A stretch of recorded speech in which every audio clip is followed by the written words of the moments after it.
Culture can widely be defined as the glue that binds groups together. The general consensus across the many definitions in the organisational behaviour literature is that culture is a set of shared meanings and values. Culture is often associated with artefacts, as these are the most visible manifestations, but Shine suggests that deeper levels of culture exist, with organisational change becoming harder as you go deeper. Organisational culture studies can be traced back to the 1930s, but it is thought to have emerged in the late 1970s, with interest peaking in the early 1980s. At this time, an authoritarian management style, or Theory X approach to managing people, was no longer appropriate for a more skilled workforce who required more autonomy and a sense of identity. Ouchi's Theory Z approach was more appropriate for these emergent needs, which was inspired by the strong culture of Japanese firms who flourished after World War II. Up until the 1990s, culture was viewed as the main contributor to an organisation's success, but its popularity has since dwindled, with some going as far as to say the traditional view of organisational culture is intellectually dead. A key debate in the literature is whether culture is something that an organisation has or something that just is. Has is the dominant sociological perspective, with Ouchi and Peter and Waterman being key proponents. Culture is seen as an organisational lever which can be adjusted by management to create uniformity across employees' thoughts, feelings and behaviours. This very functional perspective view of culture is useful, as its practical applications can be used to improve organisational performance. However, the Has perspective oversimplifies culture, which is inherently complex due to ambiguities, subcultures and other factors beyond management's control. It also views strong culture as a measure of success, despite research showing that it does not necessarily improve performance, possibly due to complacency and groupthink. The Is perspective, with roots in anthropology, rejects the idea of culture as a variable and instead views it as an ongoing compromise between the demands of employment and an individual's own desires. The acknowledgement of the ways in which everyone in an organisation jointly creates culture provides a more holistic perspective. However, this complexity makes practical application difficult. Another key debate is whether culture is a set of values or a toolkit.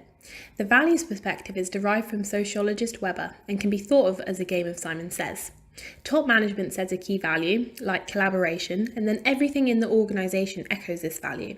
The office's infrastructure might reflect collaboration with an open plan layout and lots of meeting rooms, for example. Swinder challenged this mainstream view by proposing that culture is a toolkit or repertoire. Instead of values dictating symbols, stories and rituals, culture holds symbols, stories and rituals together in a toolkit.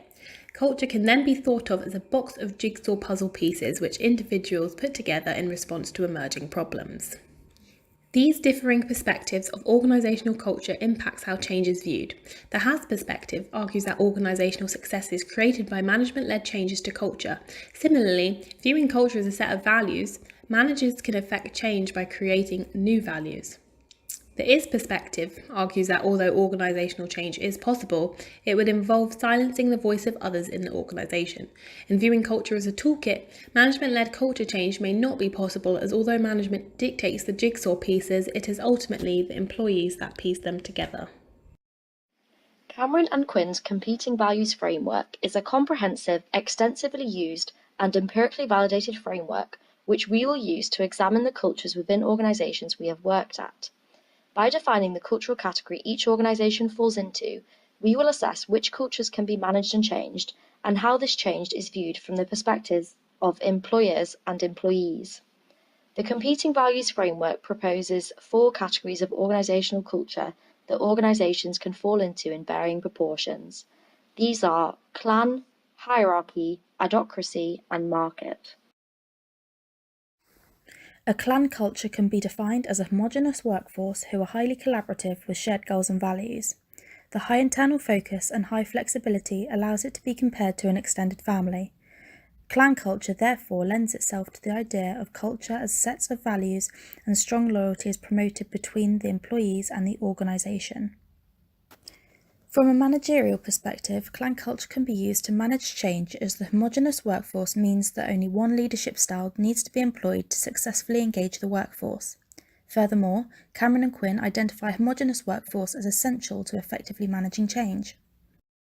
From an employee's perspective, the loyalty and emotional bond they have for the organisation means that they are more likely to have a positive outlook to the changes enacted. This is backed up by Trice and Bayer, who say that strong organisational culture can allow for a more emotionally connected workforce that are open to changes.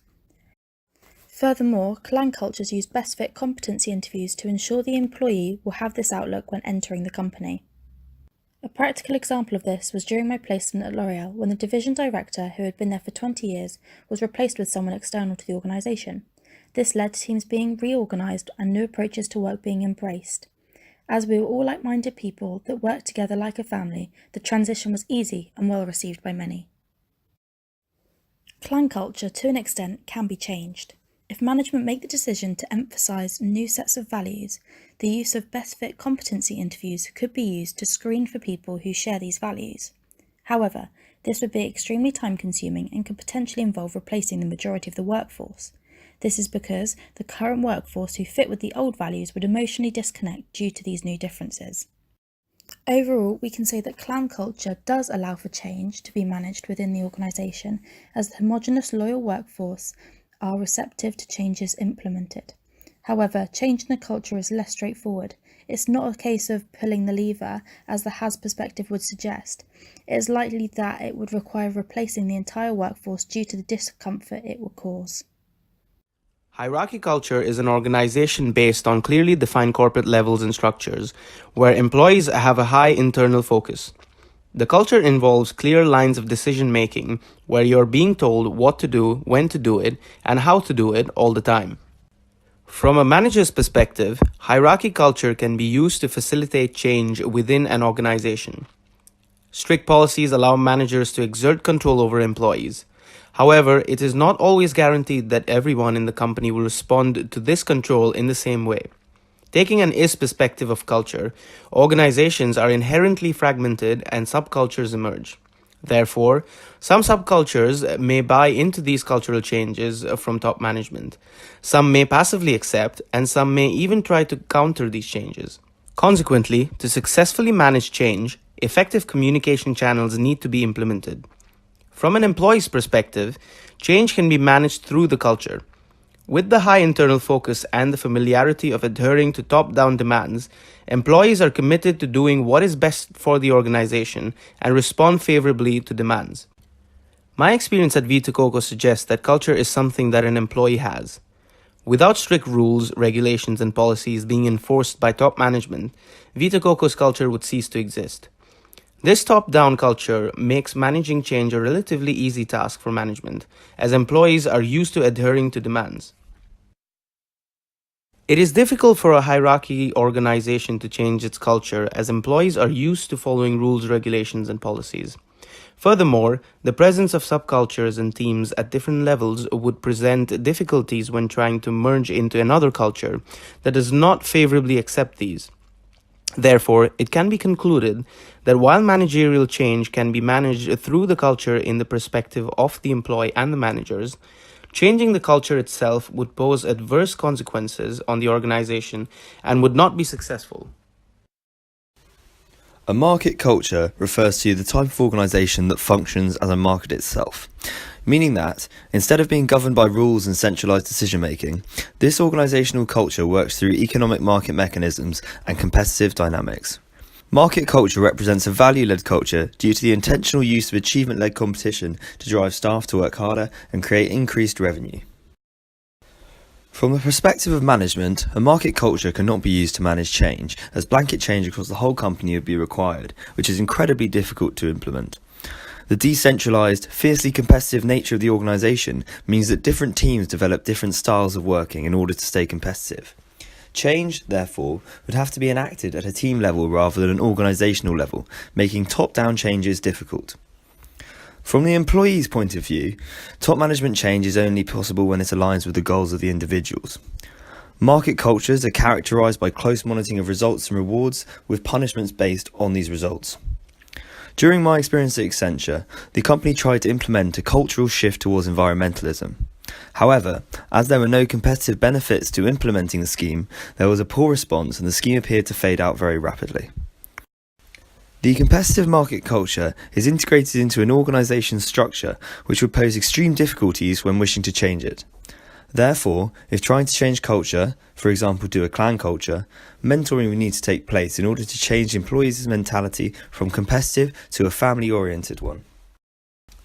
Fundamentally, enacting change in a market culture is only possible if it aligns with employees' goals.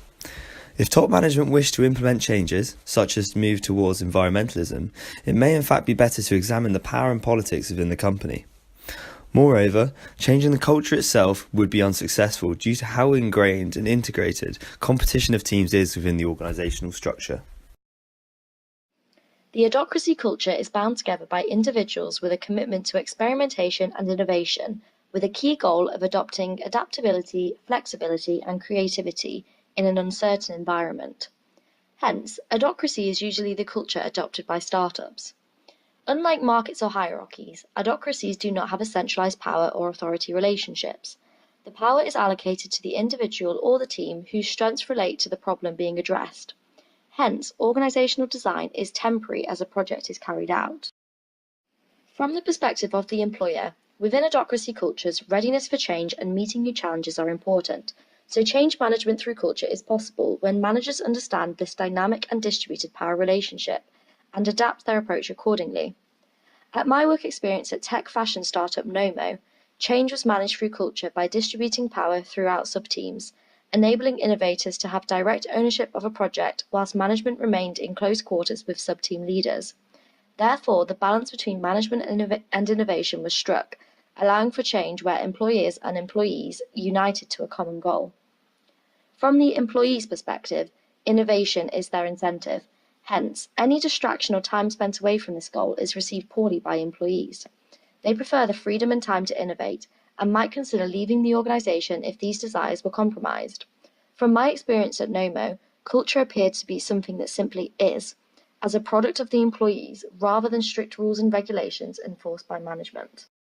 Cameron and Quinn's methodology for enacting cultural change argues that all employees need to align what they think the current and ideal culture should be. This is extremely difficult in an adocracy culture, where a heterogeneous group of employees is essential to instigate innovation. Unlike in a clan culture, employees are not like-minded, and so reaching a consensus about cultural change is not likely. For example, at Nomo, the CEO attempted to instigate a fun culture to improve productivity, but differences amongst employees, particularly differences in what constitutes fun, meant that this was not broadly accepted. Overall, adocracy culture does allow for change if management understand both the power and distributed relationship and the flexibilities that employees need for innovation and avoid trying to compromise this. However, a cultural change is near impossible to enact in an adocracy as individuals are heterogeneous and cannot align on what the ideal culture should be. Upon consideration of leading and managing change through the 4 culture types, it is clear to see that the perspective of the managers and the employees differ greatly. Therefore, we suggest that in order to effectively lead and manage change through culture, both the views of the employees and the managers need to align. A wealth of benefits can be reaped from this alignment. Deal and Kennedy proposed that if culture is managed effectively, you can improve productivity by 1 to 2 hours per day. However, as previously touched upon, there are also some challenges that can be faced while trying to align these ideals. Firstly, culture change is only effective when enacted broadly, so the challenge is effectively promoting the desired culture across the whole organisation and getting all employees to agree and follow. Secondly, taking culture as a toolkit perspective, even if management are able to change the culture resources employees have, they cannot control how the employees use this toolkit. This is likely to be influenced by factors beyond the scope of culture, such as politics. Thirdly, although there are some subcultures that accept cultural management, other subcultures may have values of their own and reject changes. It is evident from literature and our own experience that no matter what culture is present, once a culture is integrated into the organisation, it cannot be changed without great difficulties. Therefore, we recommend that once culture is enacted, it does not change unless it's absolutely necessary. In response to this, we have developed a cultural recipe which proposes attributes needed for a superculture that will allow for effective management change and cultural change. We appreciate that developing this superculture is more of a hypothetical scenario, as it was particularly evident through our practical experience that not one organisation possesses all of these attributes. However, it is something that can be used in later literature for organisations to aspire towards.